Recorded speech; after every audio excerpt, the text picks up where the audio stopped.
The loss of purpose is so devastating to people. And then you start to have negative moods, depression, anxiety, or anger. When I was depressed and anxious, I had all these different conditions, but they were all considered autoimmune, poorly understood, progressive, and incurable. What I found is that as I brought my life into coherence with my true inner beliefs, all the symptoms went away. I don't have any symptoms anymore. and I haven't for a long time. Go toward whatever brings you the most joy. You'll end up creating the life you want. What is that foundation that you see that really helps a person make decisions that are aligned with their true self? So the first thing I would say is,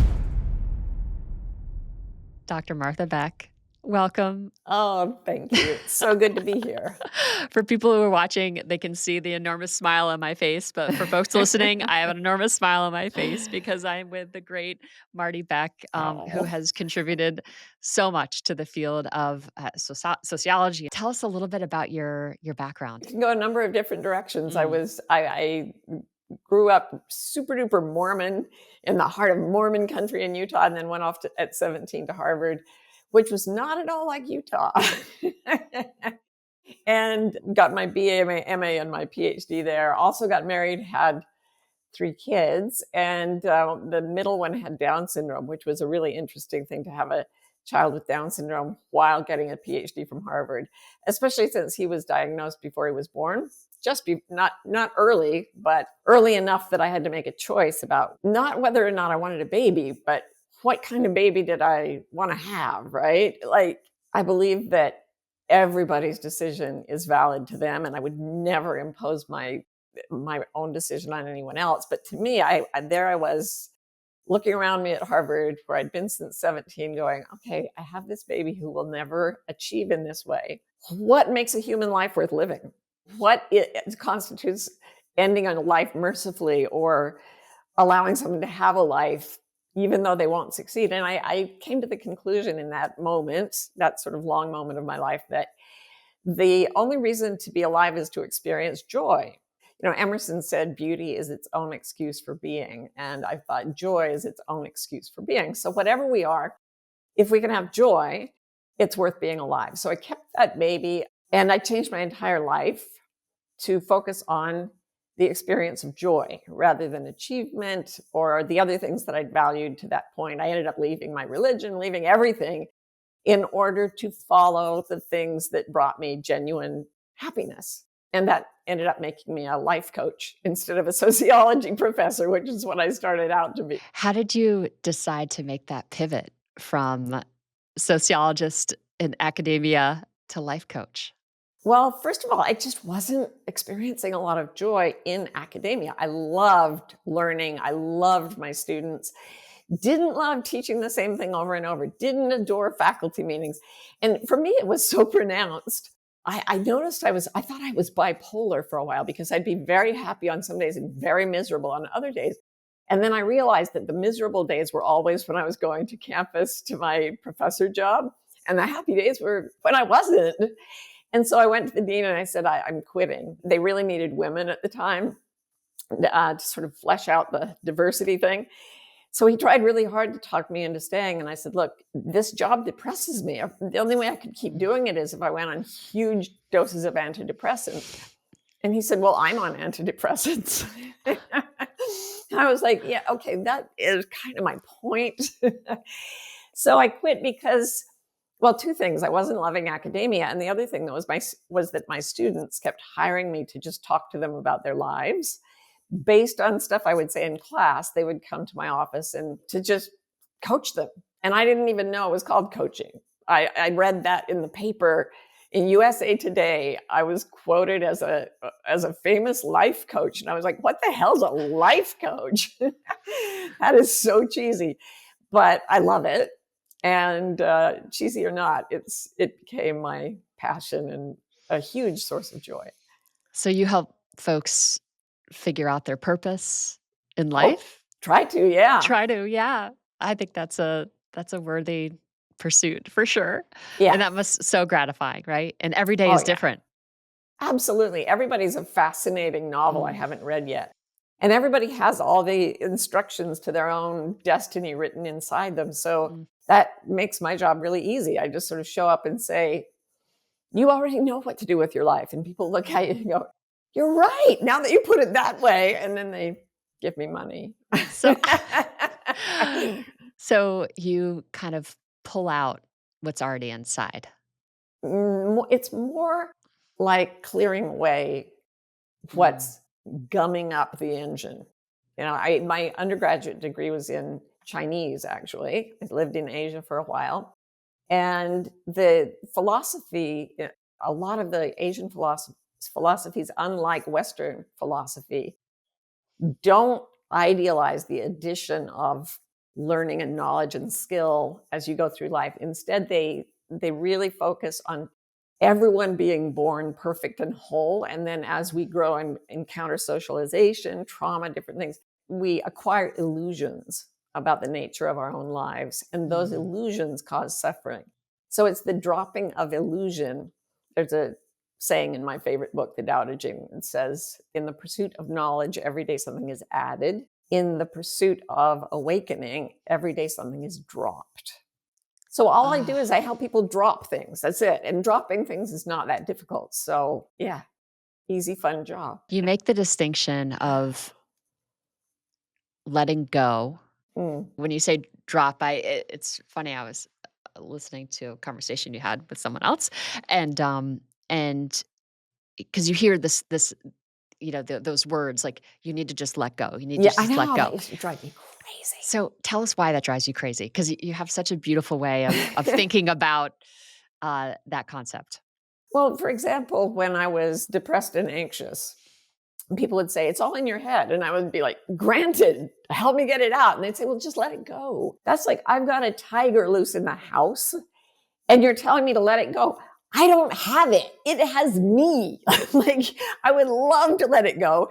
It's hunting me. I learned that, first of all, sitting with something until you can face it without running away allows you to sort of tame the tiger.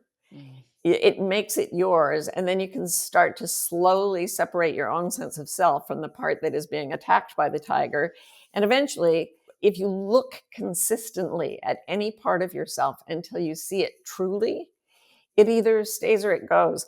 Like, I have a bottle cap here for people who aren't. If I'm holding something that's wrong for me and I let it go, it just falls, right? I just drop the bottle cap and it falls away. But if I'm meant to have it and I let it go, my hand is turned upward, so I don't have to do anything to hold on to it. It just rests there because of gravity. Mm. So the more you can learn to let things go, the more the things you don't need drop away. And the things that are always yours stay without effort. And Mm. so life becomes less and less and less strenuous and more and more gratifying and Oh, easy. I love that. And clear, I suppose. Yeah, really clear. Well, we're gonna do a little icebreaker. Ooh, okay. Although I feel like we've already broken the Yeah, ice, what but ice? I see no ice, but I let's know break there's it. no ice. I know. So these are just, it's gonna be true or false, yes or no Okie doke. questions. Okay. And this will kind of set up like some of the rest of the Okay, conversation. All right. True or false? Your body knows the truth before your brain does. true. Yes or no? High performance and peace can exist at the same time. Oh, hell yes. Okay. I love to hear you say that because I have my doubts. Oh, hell yes. All right. We're going to talk more about that. Okay, Uh, yeah. True or false? Living out of alignment can cause real physical symptoms. Absolutely true. Yes or no? Most people are chasing goals that don't actually fulfill them. True. True or false? Slowing down is sometimes the fastest way forward. True, true, true. Yeah. We're going to dig in as an entry point. I really want to talk about the philosophy of integrity. Yay. Because I know your book is beautiful. I Thank actually just you. started to read it, The Way of Integrity, and you have a new book out, which we'll talk Cool. about anxiety. And when did that come out? I have not read that yet. It came out last year. That Oh, was okay. after I wrote The Way of Integrity. People came to me and said, I'm in total integrity, but I'm still anxious. And I'm like, oh, wow, I have to figure this out. So that's the next book. Amazing. So when you're putting these books together, you're using just all the folks that you're working with. Obviously, you have this robust background in academia, which doesn't always translate to To the being real world. interesting in any way. Exactly. Yeah. Which is why you got out of it probably. But so you're using the folks that you're working with and coaching as kind of your Sure. case studies in your own life, I Yeah. suppose. Is that, Yeah. you know, I mean, it's been 30 years, and I very mm, aggressively seek variety in the people that I coach. So for a long mm, time, I just did it sort of like a therapist would. And then I started actually seeking unusual cases and like going all over the world to try to find people. Because if I'm going to call myself a life coach with this cheesy title, I better be able to address life, not just people in my socioeconomic, privileged, whatever, but life anywhere it is. So yeah, I have many, many stories from all over, from the most fascinating people you could look for. wow. Tell us maybe some folks that you've worked with and how kind of this physiology of integrity, how is that, just this idea of like really accessing your true self? Maybe Mm, share some examples of how that's manifested in folks and kind of what you see. sure. Well, for me, I mean, one of the interesting things about growing up in what's called a life world religion is Mm, that religion, in my case, Mormonism, permeates everything people do. And so I grew up with people who were like aggressively religious, but I don't think all of them actually believed what their religion preached. And so they were continuously pretending. And I became aware very early that, especially the women around me, were continuously pretending to be happy when in fact they were being treated in a way that wouldn't make anybody happy. As I learned social sciences and I looked at that really closely, I did research on it while I was living there for a while. And what I found was that there was a tremendous amount of ill health among people who were keeping up this front. mm, And at the time I was doing my research, fibromyalgia, which I had, was unbelievably common in that population, as was the use of antidepressants and addiction. Utah, at the time I was doing this research, had the lowest per capita consumption of alcohol of any state in the union because Mormons don't drink, right? It also had the highest number of alcoholics per drinker. In other words, people there were drinking because they were addicted. They weren't drinking for any other reason. So that kind of grounded me in, okay, if we're pretending things we don't really believe, all these bad things seem to happen. And then I started finding other cultures and saying, all right, if people are pretending to believe things they don't, do I always see the same issues? And I did. Wherever I saw, for example, colonial cultures imposed on traditional cultures and people in the traditional cultures trying to figure out which way to live, the people who were adopting ways that didn't feel right to them had exactly the same issues. So I started to see real consistency in wildly diverse populations, like tribal people in South America or Africa who were experiencing the same thing I'd seen growing up in Utah when a foreign culture was imposed on them and they were sort of forced to live that way. So, I mean, there are thousands, but it was so consistent. So fibromyalgia, is that autoimmune? Not really. It's a grab bag diagnosis Okay. that, in my case, it meant just really, really severe pain in different areas of my body. And then it started corroding my organs and being given different labels: interstitial cystitis, granuloma annulare. I had all these different conditions, but they were all considered autoimmune, poorly understood, progressive, Mm, and incurable. I don't have any symptoms anymore.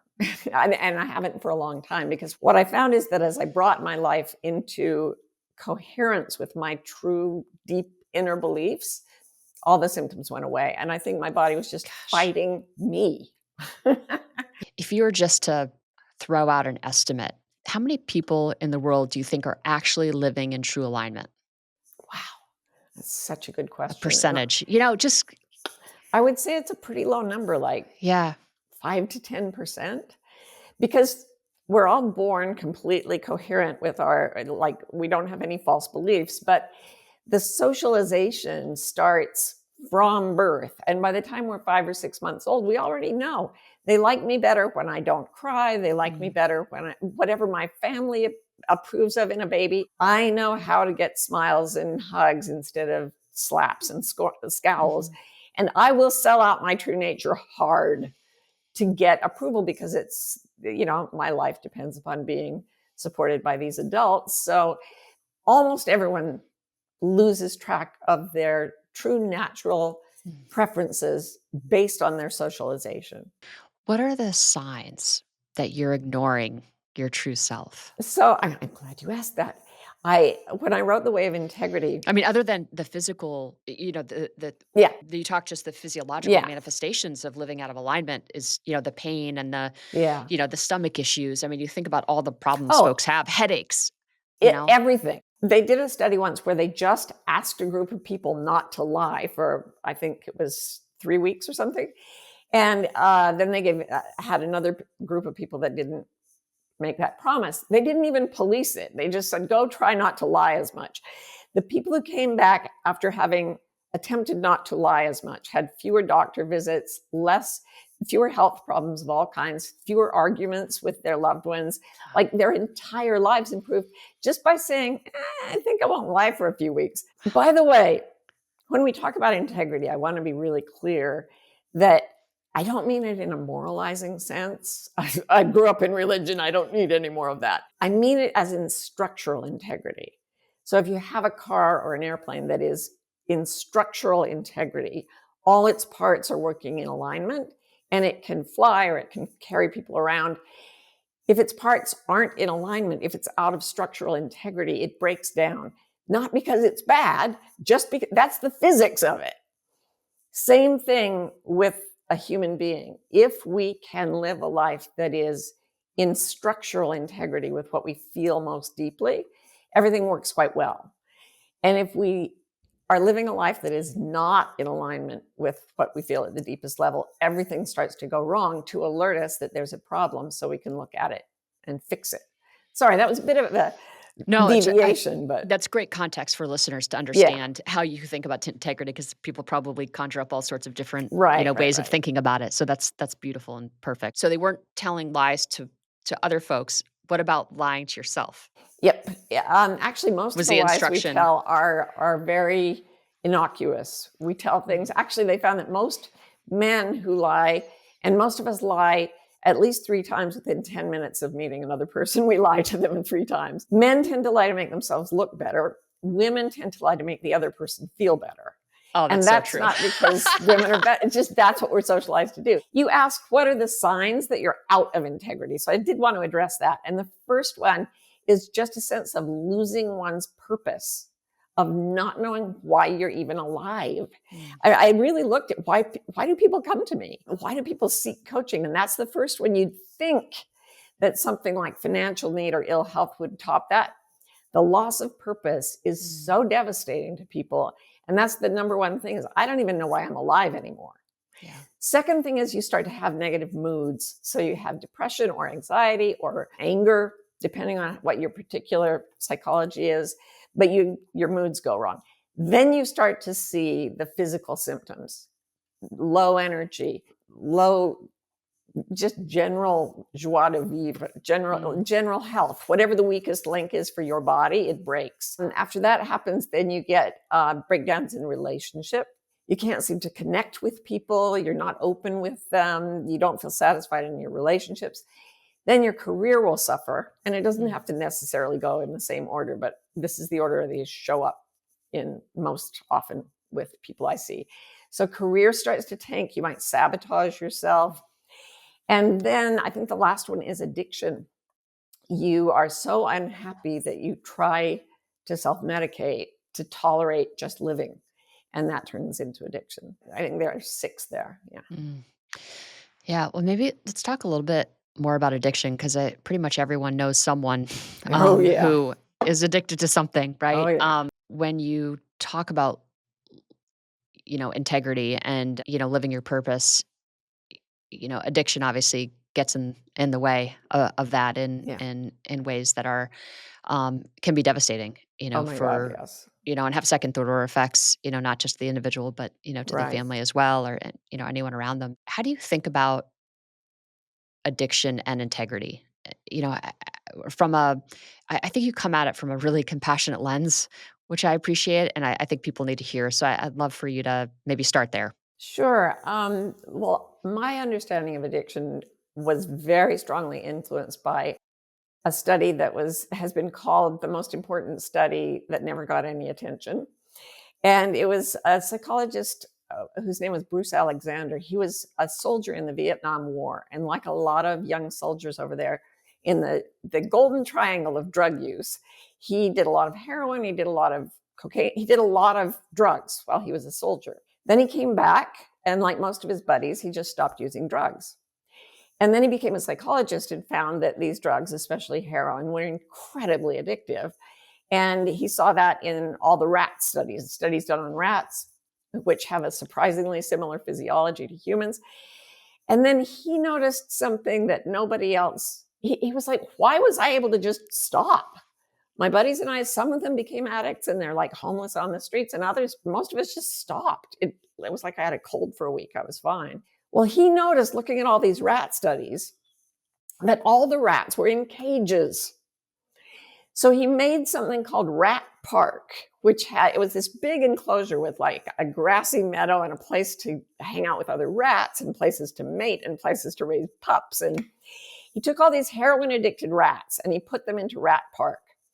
And then he offered them clear water or water laced with heroin. And they all switched to clear water. And then he put sugar in with the heroin because rats love sugar. They still wouldn't drink the heroin laced water. They did not want to be high. Then he put them back in the cages. They went right back to heroin. In other words, they were Wow. coping with the enormous stress of being caged by taking a drug that numbed them. And human beings who are living outside of their integrity to please others, in jobs they don't want, to make the right kind of money, whatever their reason, if you cage yourself, you will be unhappy. And the tendency, if you're unhappy and miserable over a long period, is to desperately need to feel better. So you may use a substance or an activity that alters your consciousness because it hurts. And another psychologist I admire said, most people who are addicts, it's like they're standing on a nail and trying to take enough heroin to stop it from hurting. He said the solution to that is to take out the nail. So that's my whole thing, is I look, what are the nails in people's lives? What are the cages? Take them out of those contexts. It's a lot easier to stop using substance. And how do you help people, find their purpose? Oh, we have it all along. One of the questions you asked was, does the body know the truth before the mind? I absolutely believe that's true.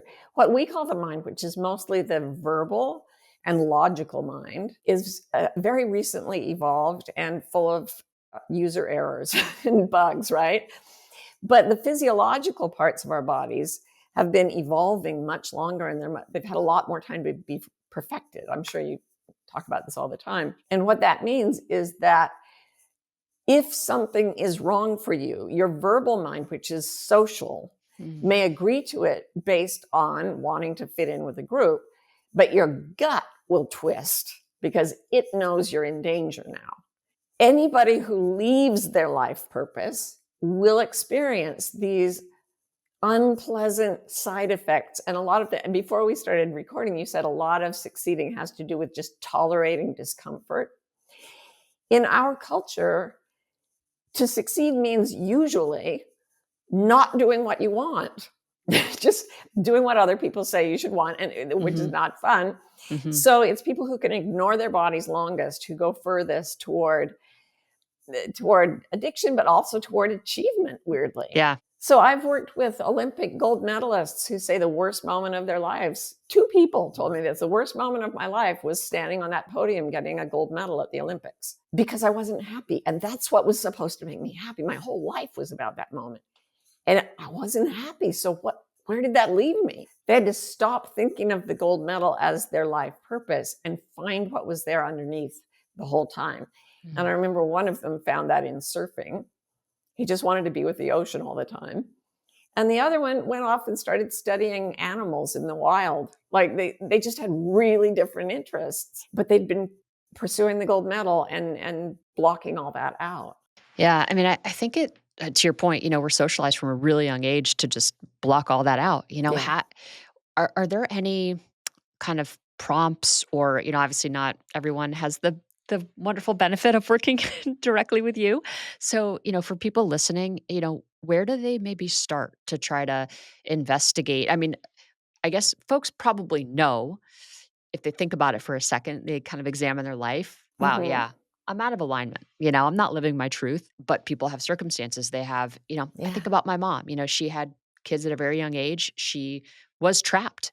Yeah. My dad Yeah. traveled every single, he was traveling all week long, was home on the Mm. weekends, but she was Wow. left to raise Wow. us. And she drank and drank and drank. And where do you start to lift yourself out of a situation? Right. And I know it's complicated, but, Mm. how do people even where do they even begin? So the first place I start with people is in a very quiet and intimate way. So the first thing I would say is find some time. And I was a young mom. I had my first kid at 23, and then I had 3 under 5, and it was a lot. And sometimes the only time I had at all was when the kids were asleep and I could go into the bathroom. Yeah. The bathroom is like the sacred place for so many people. You go in there and drop all your socialization for a minute and just ask yourself the question, am I happy? Am I happy? I remember when I got the phone call that told me that my son had Down syndrome. I was 6 months pregnant. I get this phone call, and it was the strangest thing. The nurse at the Harvard Health Clinic said, Martha, I have some not so good news for you. And I heard a voice in this empty room say, don't be afraid. And then I said, so what is it? And she said, well, the fetus you're carrying has Down syndrome. I was just stunned. And then this voice said, Martha, are you happy? And it was such a strange Wow. question. I said, what? And the nurse thought I was talking to her. And she said, Down syndrome, trisomy 21. I was like, no, not you. I was like rude because I was very, very stunned by this strange disembodied voice. And then I said, I think I've heard that people with Down syndrome can be happy. And the voice said, that is right. And the nurse said, I don't think so. And that was the first moment I had ever asked myself the question, am I happy? And it was at such a strange moment, and it changed everything for me. So I asked people to just give themselves 5 minutes where it doesn't have to have any consequences. I just want you to know. I just want you to know who you are and what you feel. So go into the bathroom, close the door, and for 5 minutes, just allow yourself to know whether you're happy or not.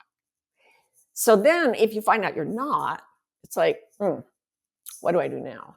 And that's what happened to me when I wasn't particularly happy with those 3 little kids and a husband who traveled continuously. And I was like, okay, what do I do? Where am I happy? So this is the other thing I would ask people to do. Think about a time when you were relatively miserable. So if I asked you right now, Dr. Holmes, if you go back to a time in your life when, I don't know, you may have been sick or you had a job you didn't like or you were in a bad relationship or something was wrong, and you remember that and then scan your body and remember what your body felt like at the worst time. So if you were to sum that up right now for us, what would be your answer? Just completely disconnected. So where would that show up? Just numbness I think so, like, just a lack of feeling through your whole in the body? body. Okay, great. I mean, not great, but you know that. And the Mhm. feeling of numbness is actually very, very unpleasant. It's actually less pleasant than pain. Numbness, ooh, I did that for like age 6 to 18. I am not going back there. I will feel any amount of pain rather than go numb. You know what I'm talking about. Okay, so now go to a time when you were as happy as you've ever been. Mm. So it could have just been a great day. It could have been a moment in your childhood or a wonderful trip you took once or something. Scan your body and see how that feels. Mm. What's that like? I think it's that it's connected. You know, I feel like I feel powerful in my own Yeah, and your body, whole body energy you changed. You know? started moving around, your facial expression changed, Mm. your posture changed, your Mm. body gave me really strong signals that said, this is joy. So now we're going to take the worst numb feeling, whatever, if you're listening out there, whatever you felt at the worst time in your life, that gets a negative 10 on the joy meter. Okay. The best you ever felt, give that a positive 10 on the joy meter. And if you don't feel anything, it's 0. Then just think about something you have to do later today. So what are you doing later today?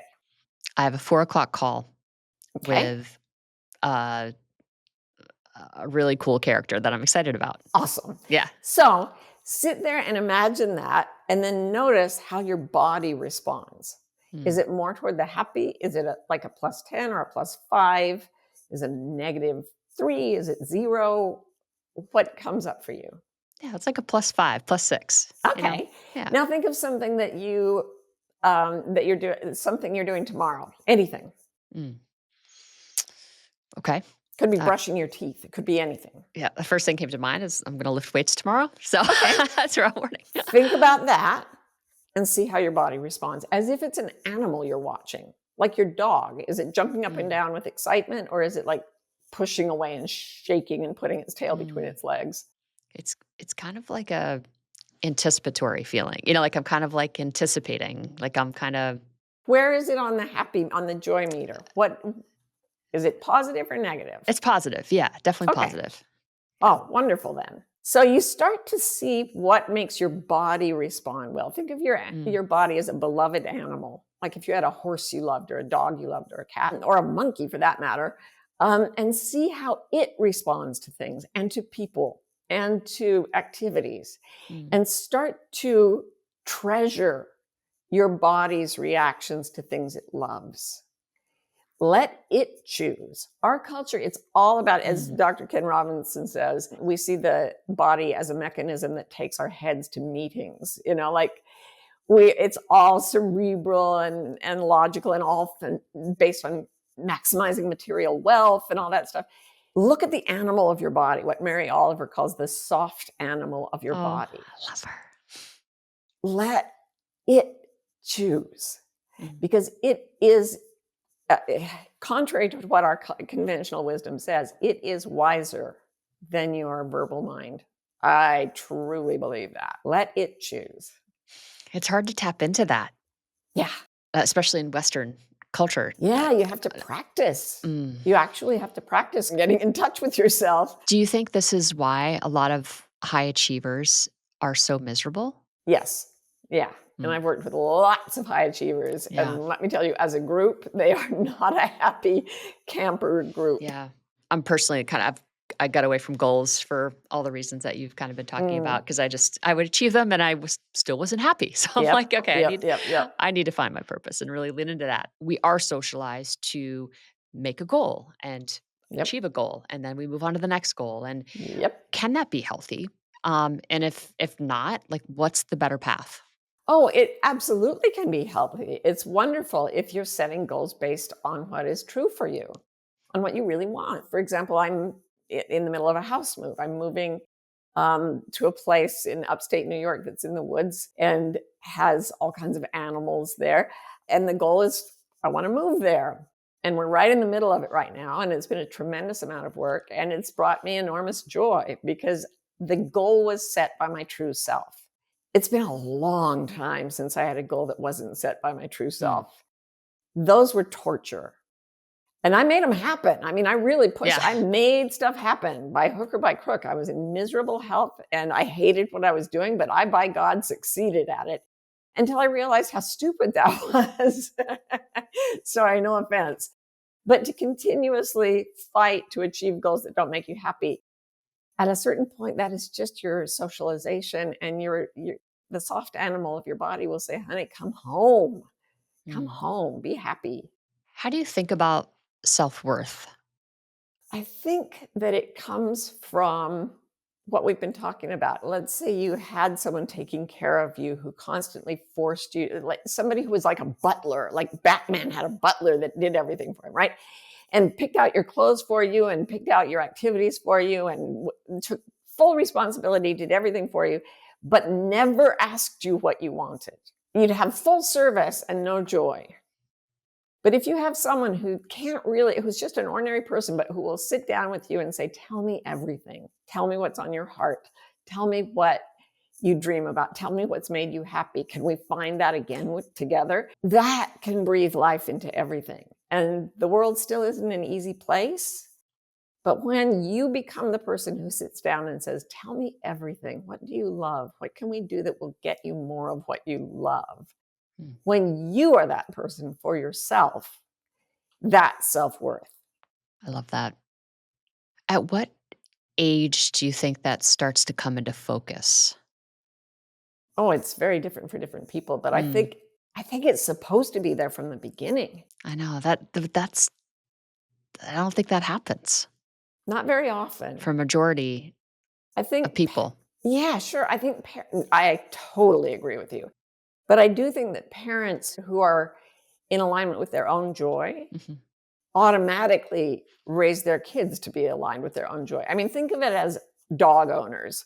If you get a dog and you have rigid expectations about what that dog is meant to do, and you're going to train them to do a certain number of things, you'll impose that on the dog. If you get a puppy and say, I wonder what this puppy loves, and you play with the puppy and go with the puppy's interests, you're going to be more adaptable to that young creature. Multiply that by 1,000 when it comes to your children.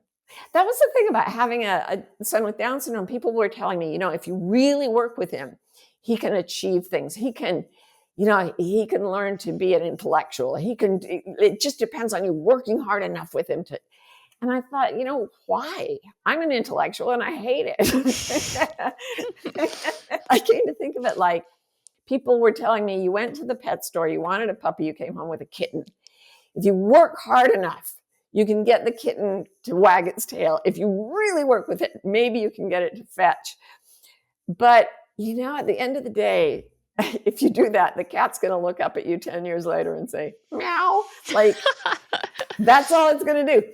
So I really noticed with my children, and then, of course, with my clients, like, let's play until we find out what you love. And let's cater to that. I'm not saying I did a good job, but I was very aware of it. And most parents don't have that privilege. You said you work with a lot of kind of high performance, high achieving folks. Mhm. Talk a little bit about how you help them think about decision making. Because Sure. we make a gazillion decisions over the Yeah. course of a day, and some are high stakes and they're happening in high stress environments. I think our ability to make good decisions in high stress environments um, uh, is impacted by obviously a lot of factors. But Right. I'd love to hear kind of what is that foundation that you see that really Sure. helps a person make decisions that are aligned with their true self? Great question. Um, I have read, I don't know this for sure, that torpedoes, guided missiles, work by sort of starting out randomly and then correcting their course depending on how far they're veering off their target. So they're Mm. given a target and they'll go a bit to the left and then correct and go to the right. And then they'll go a bit up and correct down. So they're always correcting. As they get closer to the target, the corrections get more and more subtle, and boom, they can hit a bullseye. Your decision-making matrix every day is going to 1,000 times, you're going to go off course for your true self. If you're not aware what makes you happy, you won't notice. Mm. Your guidance system is inbuilt and it is very simple. It's very sophisticated, but it's as simple as saying, good feeling, bad feeling. Am I getting warmer or am I getting colder? So every time your body responds with resistance and rejection, that's a tiny decision you've made that's a bit off course. If you keep ignoring the signals and making more and more decisions in that direction, you won't get anywhere near your target. If you just start with the measurement of joy and go toward whatever brings you the most joy, you'll end up creating the life you want. In a high stakes environment, it really helps to pre-envision that. So I do a lot of things with people where I just say, it's 5 years from today. There's an exercise I call the ideal day, where you just imagine you're waking up 5 years from today in your perfect life on a typical day, and tell me what happens on that day. From the moment you wake up, in immaculate detail, like what color are the walls in your bedroom? If you're in a bedroom, you may wake up outside. I don't know. And you just envision a perfect, ordinary day if your life were filled with meaning, purpose, and joy. And that becomes a kind of target. So then you have the feeling of joy and not joy, and you have the vision of the target. And those two are very, very powerful in combination. And the decision matrix becomes very powerfully oriented toward what will make you happy. I love that. That's so good. Is that where you mentioned, I think we were talking offline, you were talking about The Way of Integrity, the Mhm. book that you wrote, and then kind of this last book you wrote about anxiety. You kind of Right. people are like, okay, I'm aligned with my true self, but I'm still anxious. Yeah. What was happening there? What was happening there is that the brain is incredibly convincing at telling you that things you're afraid of are real. Mm. So for me, going in the bathroom and saying, "Am I happy?" for 5 minutes turned into many years of meditation where I sit very, very quietly and watch more and more immaculate detail about what's making me happy and what isn't making me happy. I have had a lot of anxiety as I've sat in meditation. And if you don't move, if you sit there and look at your fears, like it happened today when I was in meditation. I don't have a house right now. I sold the house that I was living in, haven't closed on the other house. So I was like, I don't have a place to live. That felt like the truth. But as I sat meditating, it immediately fell apart. Like, I'm sitting here. Of course, I have a place to live. I'm in this place. I'm in a chair. I don't need anything but this chair. So the anxiety went away. But our culture, which is very focused on the material world as being the only truth and the acquisition of material things as being the only way to happiness, and having the right relationship, having a certain social model of what should make you happy, we get really riveted on that. And we also really believe that if we don't have everything we think we want, we are in jeopardy, we are in danger. And we should worry about the future. And we should be thinking, about our investment portfolios in 30 years from a place of anxiety. I got to go to a little party with Oprah the night before her very last broadcast of her famous Wow. TV show. Yeah, and she'd gotten up at 5 that morning. She'd written her whole script herself. She'd gotten up to pray and meditate and do her stuff, and she was completely calm. And she was talking about it. And then later on at the party, I heard two of her advisors saying, "We've got to make her afraid. She's not going to perform well if she doesn't have fear driving her." And they really, really believe that. That is the Wow. cultural norm. Oprah knew better. She did an amazing job, by the way. Mm. But there were actually people strategizing to get her to a state of anxiety because they truly believed it was the only way she'd perform well. That is so pervasive in our culture that people thought they were in integrity, even though they believed something that was making them terrified. They could not see through it. And part of that had to do with the neurology of it. I had great fun researching it and writing a book about that. But that is like the deepest lie of our culture, that you should be afraid. Or angry. Or, yeah, anything negative. You know? You should be feeling negative emotion. It's the only thing that will drive you forward. Really?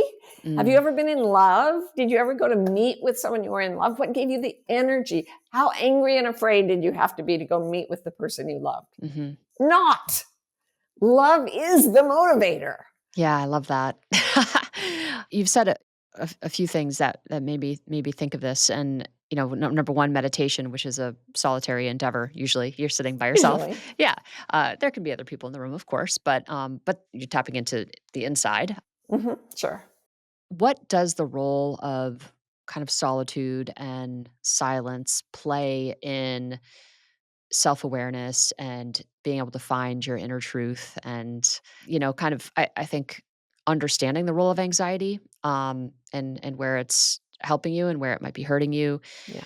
What's your take on that? Well, we are such social beings Mm. that if someone else is in the room, part of us is going to be plugged into that other person. And in fact, that's literally true with mirror neurons, as you know. The people who discovered that in an Italian lab, they had these monkeys wired up to look at their brains. And when they had lunch and someone ate a banana, the monkeys' brains lit up as if they were eating a banana. So we are highly socially aware. And before you can really find your own course in life, I think you have to go off by yourself sometimes. And even if that means like being in a room with other people, but you're quiet and you're sort of inward focused, just as you said. And if you can do that enough to know what you want, even if someone else doesn't want you to want it, then you've gone a long way toward being able to make yourself happy and alleviate your anxiety. One of the things I used to do when I would give speeches, usually in like hotel ballrooms with people around tables, like 100 people or thousands, I would stop right in the middle and say, is everybody comfortable? Before I go on, is everyone comfortable? And everyone would sort of look at each other and they'd be like, yeah. And I'd say, no, seriously, are you comfortable? And they'd say, yes, like go on with the speech. What is wrong with you? And then I'd say, how many of you, if you were home alone right now, would be in the position you're sitting in right at this moment? No hands would go up because they weren't very comfortable. And I would say, okay, so why would you be in a different position? And they'd sit there thinking, like hundreds of people, like, brilliant people going, I don't know. And then someone would finally say, oh, I'm not really that comfortable right now. Discomfort is not the problem.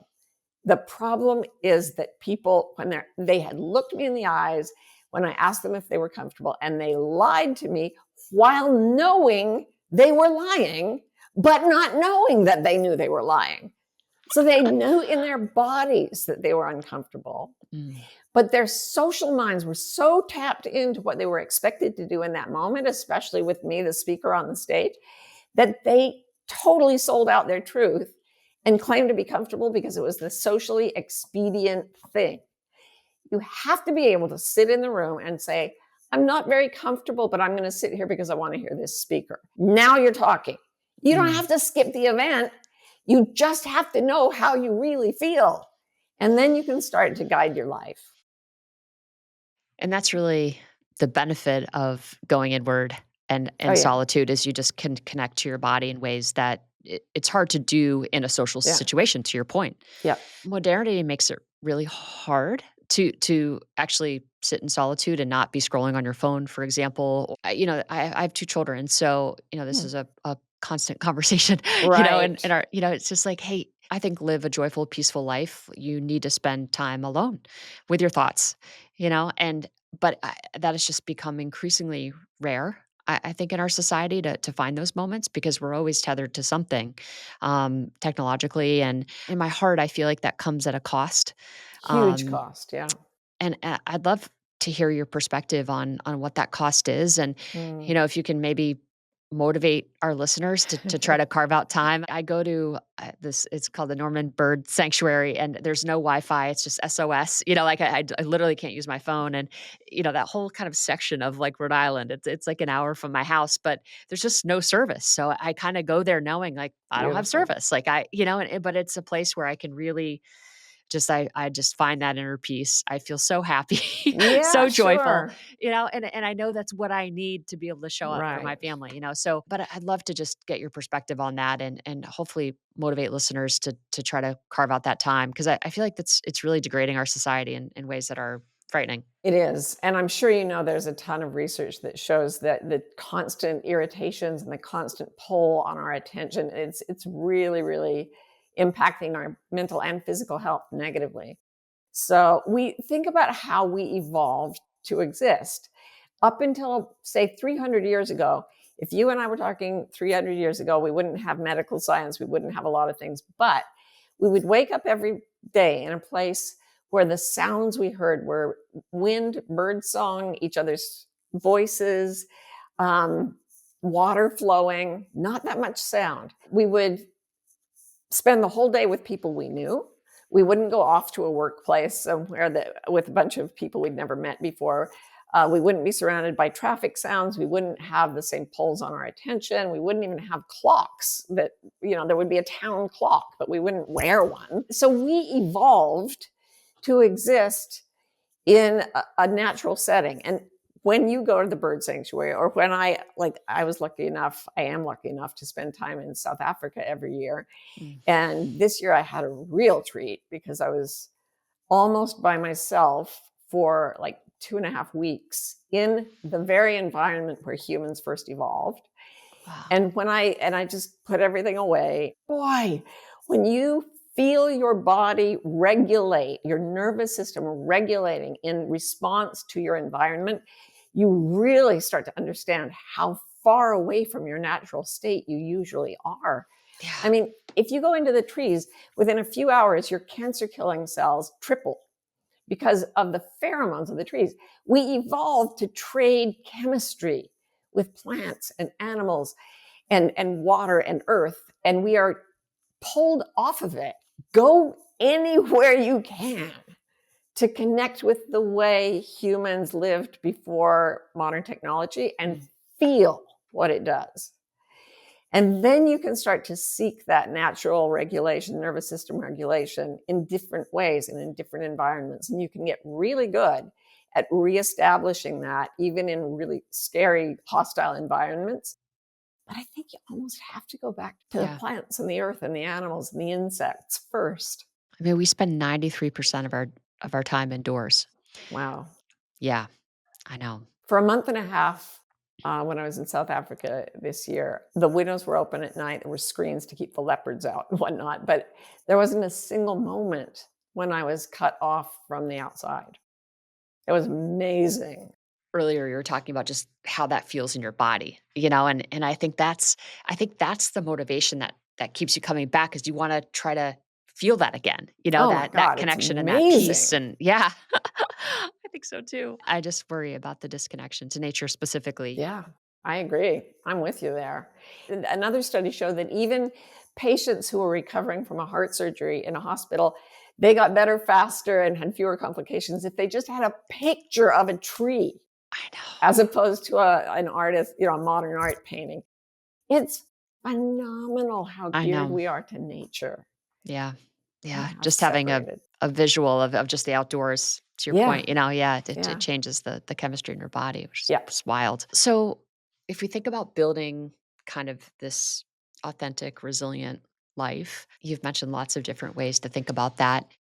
Are there any other tools that we might have missed, or just ways of thinking about our life Yeah. that you think would be really helpful? Sure. And as I'm listening to this, I'm thinking a lot about my own privilege and how most people don't have the kind of privilege that I have. In part, I was born to it. In part, I struggled for it. And in part, I was able to steer toward it because I've had this philosophy my whole life. But there are a lot of people out there listening who can't just go off to South Africa for a month and a half, right? Or even to the Rhode Island Bird Sanctuary. Yeah. So what I wanted to say is, you are also nature. And if you can start to find a stillness within yourself. So there were researchers at the Princeton Research Institute who wired up people's brains, and they were looking for what caused the state of synchronous alpha waves, which accompany deep relaxation and meditation and so on. And what they found is that if people ask themselves some strange questions like, can I imagine the distance between my eyes? And they directed their attention in this way, you can go into a state that is similar to what happens in nature. Another way is to soft focus your eyes. So if you right now are looking at me on the screen, or whoever's out there listening, if you're looking at something, see if you can look at the space between yourself and the thing you're looking at. And see if you can broaden the focus of your eyes to take in everything around you as to the edges of your peripheral vision, and make it all equal in importance. This is the way animals see. And it's the way we are meant to see in nature. And the tight focus of the eyes is associated with fight, flight, arousal. If you can just soften your eyes. If you're in prison, if you're in a job you hate, if you have kids at home, like you can still soft focus your eyes. And there have been a lot of times in my life when I was completely captive because of chronic pain, lots of little Yeah. kids, financial need, all these really, my whole family disowned me. I mean, it's just, it Oh, got really gnarly, but I could always do two things. I could go inside myself and treasure whatever was essentially me, and I could focus on the world in the way an animal does and return to nature by doing that. I know it sounds very strange, but every wisdom tradition on this planet that I've ever heard of, and I've researched a few, recommends some form of inner stillness and soft focus to return to the true self. And that you can do anywhere, anytime for free. on the bus, walking between class, or like just I any think about scenario. Toni Morrison, like Mm, writing at 4 in the morning and then going to her job on the bus, with that mighty mind going with her, but mm, all the images and imagination she was bringing to her life as she wrote, like people have found ways into the true self and into their life's purpose, even mm. under really harsh circumstances. And she won a Nobel Prize, could Yeah, do worse. yeah, yeah. I think there's so much just peace inside us if we can just learn to tap into it, and not feel as though we need special circumstances. That it's there waiting for us whenever we want to access it. Yeah, So many ways in. It's actually really it's fascinating to exciting find new ways in. Yeah. and hopeful. Yes. Always possible. Yeah. From a physiological standpoint, you talk so much about signals and helping people connect to their body in deeper ways. What's your just the role of data? Obviously, as if someone who Right. works Sure. for a technology company, and has access to millions and millions of physiological data sets. I look at physiology all the time in relationship to Sure. psychological processes and kind of looking at these interrelationships. What is the role of just physiological data in terms of learning about your body and yourself and making some of these connections that you're talking about? Oh, it's so intricate. And if you start, I mean, I loved way back when they were first starting to do brain mapping. I paid a ridiculous amount of money to get my brain mapped. And they said, just sit in front of this screen and you'll get all kinds of information. We have no idea what it means, but you'll figure it out. And they left me there for like 40 hours. I would go back to this clinic. And one of the things that I did is they said, this line here, these little beta waves represent your anxiety. And I thought, okay, I'm going to bring down my anxiety. I can bring down the beta waves. And the fact that I had that biological Mm. indicator, that physical indicator, and I went into a state of meditation and my anxiety did not drop at all. My theta waves went up. So I was sleepier. I was like, what? So then I just sat there for hours going, what brings that number down? What brings the beta waves down? And I started to think about coaching and it went down. And then I thought, what about group coaching? It went down. What about speaking to a group? Went down. Large group, down. Live on the Oprah show, flatline, no anxiety. And I was like, what? And then I found other things. Skiing, if I imagine skiing on the edge of a cliff in a blizzard, my anxiety would go to zero. And I was like, what the hell? And I finally realized that in moments when I know that I have to be present and I have to be single focused on this moment, I have no anxiety. Wow. That would have, I never would have known that without the physiological data coming back at me. I would never have discovered that. The band you sell and like all the data that you're gathering, it's incredibly useful, especially when we're in a culture that's pulled us away from our physiological roots. Yeah. Yeah. Yeah. I find that too. And of course, I drank the Kool-Aid, but I but but I do find that it's made me closer to my body and just helped me understand my body. I think to your point, things that um make me anxious and just to kind of see that reflected in my physiology Right. in profound ways. We just published a paper in Emotion that Hmm. looked at perceptions of threat and challenge. Wow. So we looked at, it's 18,000 folks. So it's a really big Wow. data set. Yeah. So And we cool. just asked them, how do you perceive your day at the beginning of the Wow. day? And then, how did your day go at the end of the day? And, we kind of bucketed it into, did you view it as threatening? Did you view it as challenging?